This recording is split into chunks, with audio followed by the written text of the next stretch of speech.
Interessante um tema recente que foi sobre essa questão da possibilidade ou não de medida cautelar inominada em âmbito penal.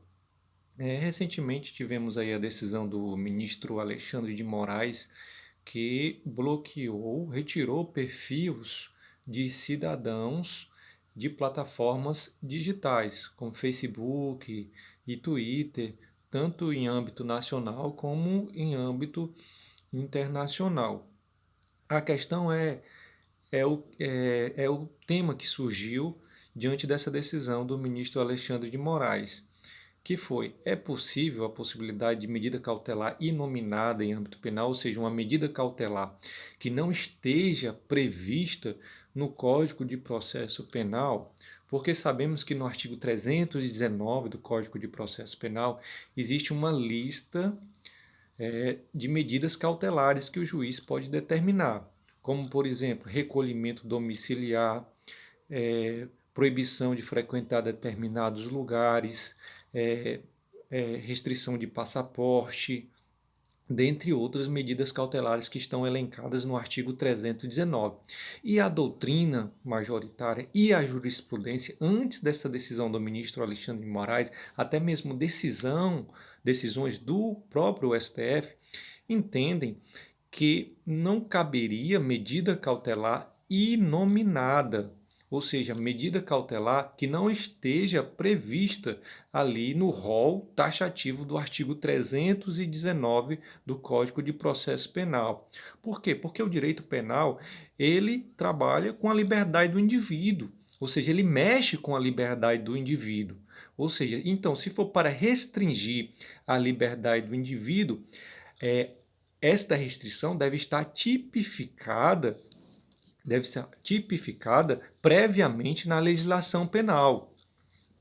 Por isso que a doutrina e a jurisprudência entendem que não pode existir medida cautelar inominada em âmbito penal. E não é à toa, se formos observar a legislação assim mais específica sobre crimes digitais, ali na lei 12.965 de 2014, que fala do Marco Civil da Internet, o legislador deixa claro que o julgador, o juiz, ele pode restringir conteúdos de provedores, mas não retirar perfis. O legislador é claro. Ó, por exemplo, se um indivíduo ele posta lá algum conteúdo e esse conteúdo é um conteúdo ilícito que cometa algum crime contra a honra, uma calúnia, uma difamação ou uma injúria, o juiz ele pode notificar o provedor ou a plataforma digital para que se retire aquele conteúdo ilícito, mas não o perfil propriamente dito. E a lei ainda diz mais. A lei diz que o julgador ele pode restringir, retirar, pedir para que o provedor, a plataforma digital, tire o conteúdo ilícito, mas antes ele tem que especificar, ou seja, especificar qual é o conteúdo que cometeu o ilícito. Ou seja, o juiz não pode simplesmente chegar e tirar tudo que está lá na plataforma digital de determinado indivíduo. Por que o legislador deixou isso claramente previsto?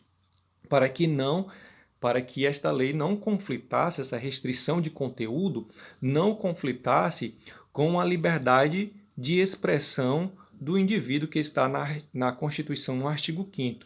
O Constituinte original ele deixa claro lá na Constituição que todos têm direito à liberdade de expressão, todos têm direito de se expressar intelectualmente, artisticamente. A única coisa que o Constituinte originário deixa claro em relação à liberdade de expressão é a proibição do anonimato. Você pode muito bem lá na sua conta do Twitter, na sua conta do Facebook, do YouTube, se manifestar intelectualmente, expor sua opinião, mas não pode haver o anonimato, ou seja, deve haver a identificação. Por que isso? Porque caso você ali naquela sua postagem, naquela sua liberdade de expressão, cometa algum crime contra a honra de outrem, de terceiro, você vai ter a possibilidade de ser identificado para ser responsabilizado. Mas, de maneira alguma, você pode ser censurado previamente, ou seja, você não pode ser calado previamente, você tem o direito de liberdade de expressão. E caso, neste ato de liberdade de expressão, você cometa algum crime ou algum ilícito, você será responsabilizado. Então,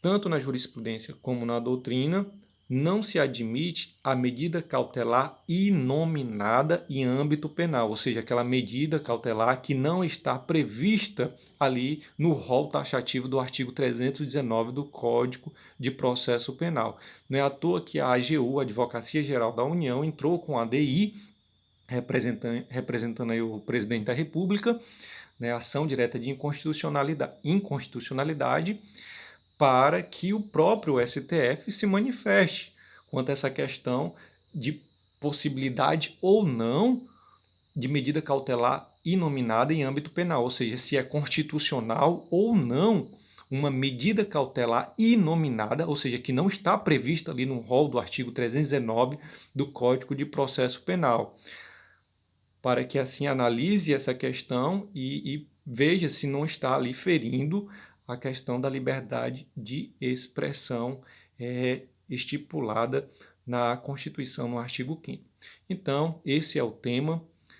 Tanto a doutrina, mais uma vez aí resumindo, a doutrina e a jurisprudência, antes dessa decisão do ministro Alexandre de Moraes, entendem que não cabe medida cautelar inominada em âmbito penal, ou seja, não cabe uma medida que não esteja prevista ali no rol taxativo do artigo 319 do Código de Processo Penal.